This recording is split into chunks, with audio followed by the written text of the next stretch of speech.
जय श्री राम। आज हम जेठ मास कथा अध्याय 27 यहाँ पर सुनने जा रहे हैं। स्कंद जी ने कहा, हे विप्रवर, जब इंद्र ने राजा सगर के अश्वमेध यज्ञ का समाचार भगवान विष्णु को कह सुनाया, तब भगवान विष्णु मन से ध्यान करके इंद्र से निश्चित वचन कहने लगे। भगवान श्री विष्णु ने कहा, हे इंद्र, मुझे और समर्थ शिव जी को उन लोगों ने नहीं बुलाया है, इसलिए मैं तुम्हें एक उपाय बताता हूँ। सुनो, तुम यथामति अपना उस उपाय को करो। हे सुब्रत, मैं तुमको इस अदृश्य करने वाली विद्या का दान देता हूँ। तुम पवित्र होकर उस विद्या को ग्रहण करो और एकाकी निर्भय होकर पुनः जाओ, विधि से उस विद्या का जप करो। सावधानी के साथ यज्ञ अश्व का हरण करो और उसी प्रकार मौन पूर्वक कपिल ऋषि के पास जाओ।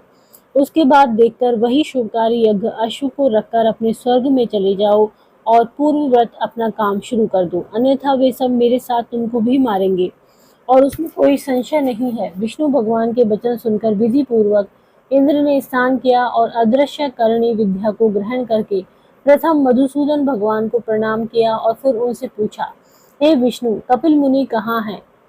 तब श्री विष्णु भगवान ने कहा, देवराज, कलिंग से पूर्व दिशा में पृथ्वी के अंदर गुफा में कपिल ऋषि ने पाताल के समान महान भूगर्भ बनाया है।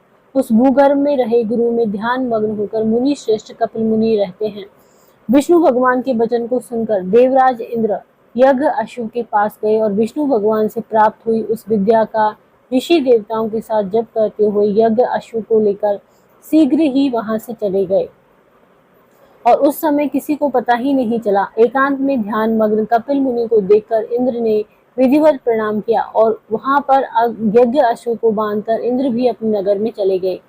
लेकिन फिर भी उनके चित्त में शंका अधिक थी। इधर यज्ञ अश्व के हरण हो जाने पर हे रक्षक एक साथ अज्ञान से मोहित होकर राजा से आकर कहने लगे, हे वसुधापते, यज्ञ अश्व कहाँ गया अथवा उसे कौन ले गया, यह हम लोग नहीं जानते। विप्रलोक हम रक्षकों के वचन को सुनकर सगर के पुत्र यज्ञ अश्व के अन्वेषण में 10 दिशाओं में जाएं। समस्त पृथ्वी के तल भाग को देखकर देवलोक देखने के लिए स्वर्ग में जाएं।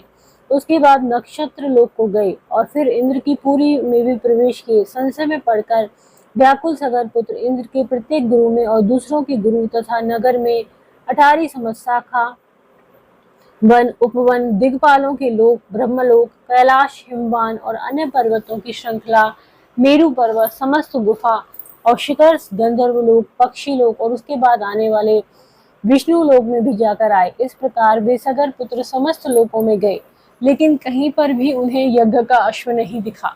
और तब वे लोग पाताल लोक में गए। वहां जाकर 7 पातालों को देखा और उसके बाद अपने शिविर में गए और सब दुखी हो गए। उसके बाद वे प्राण त्याग करने को तत्पर सभी काल से प्रेरित होकर पृथ्वी को खोदने लगे और अकस्मात ही उस स्थान से मिला हुआ 100 योजन के विस्तार में इंद्रालय के समान और मनुष्यों से रहित ऐसी दिव्य गुफा उन्हें प्राप्त हुई। उसे देखकर वे सभी उस गुफा में चले गए। वहां जाकर कमल रज्जु से बंधा यज्ञ अश्व देखा और उसके बाद वहां पर ध्यान में लिप्त कपिल नामक ऋषि को देखा, जो कि मन से सृष्टि, संहार, श्राप और अनुग्रह करने वाले थे। कपिल ऋषि के प्रभाव से अपरिचित उन मूर्ख सगर पत्रों ने कपिल मुनि को चोर समझ लिया और उनसे कहा, किसी ने घोड़े की चोरी की है और अब भय से यहाँ ध्यान लगाकर बैठ गया है। हम लोगों के भय से भूगुरु बनाकर दुष्ट यहाँ ऋषि व्यवहार कर रहा है। इसको अच्छी तरह से बांधकर राजा सगर के पास ले चलो।